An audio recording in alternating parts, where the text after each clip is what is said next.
Hey, what's going on, everybody? This is Tyrone back with Tech Life. Before we get the video started, Happy New Year to everybody. I hope you guys had a good New Year's Eve.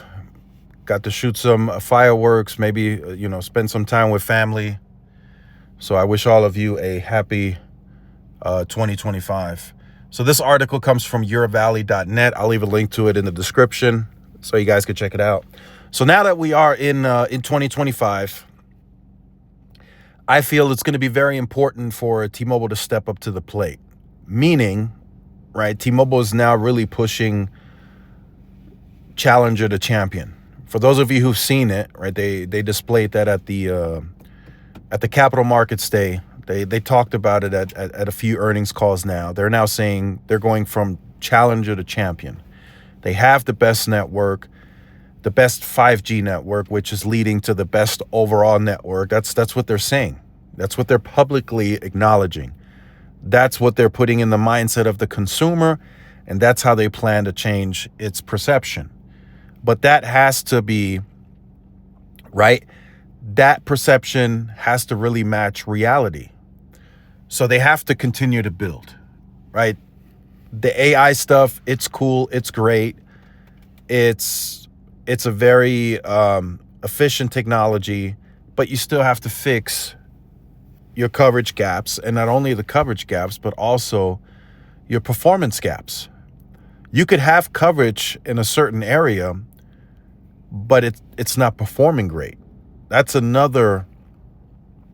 whole nother investment in itself, right? The coverage part, I said that in my prediction video.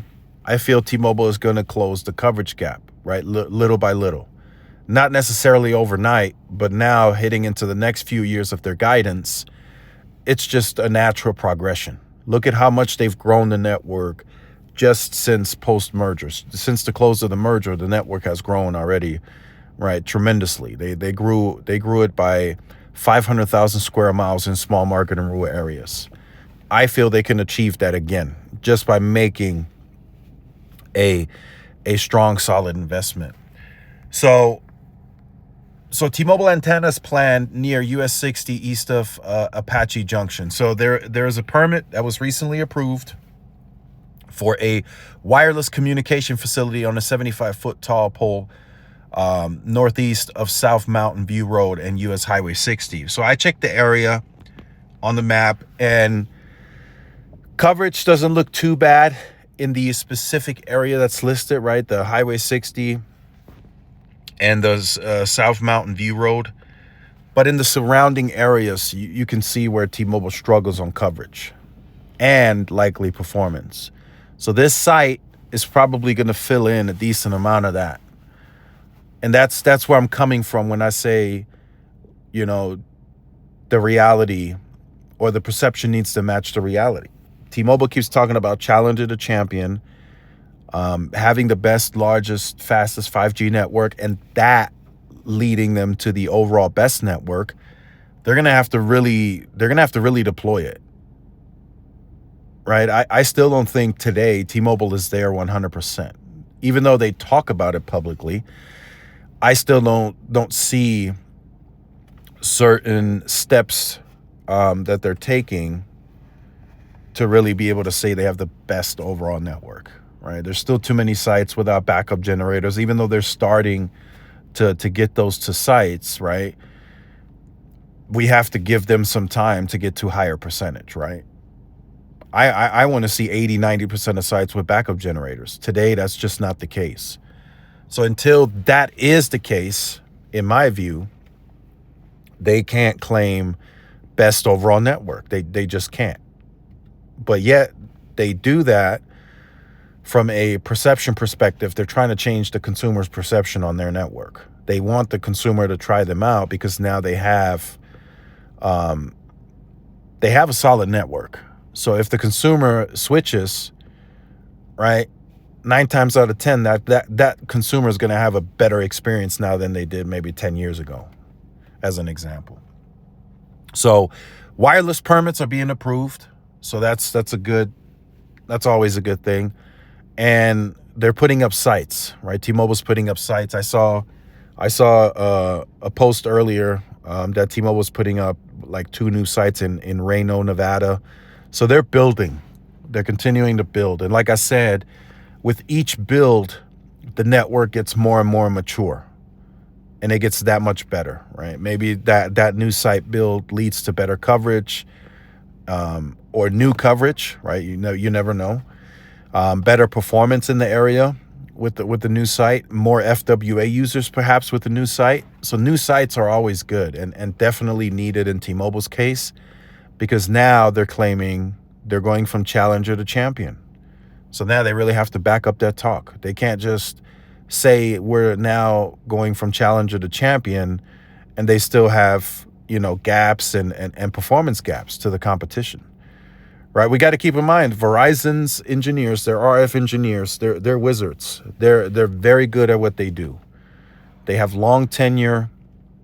So even in areas where Verizon may not have a site nearby, the RF engineers are very good at tuning, optimizing, and stretching that signal to make it perform, even though they don't have the necessary site in that area or might not have the site density. They are really good at doing that.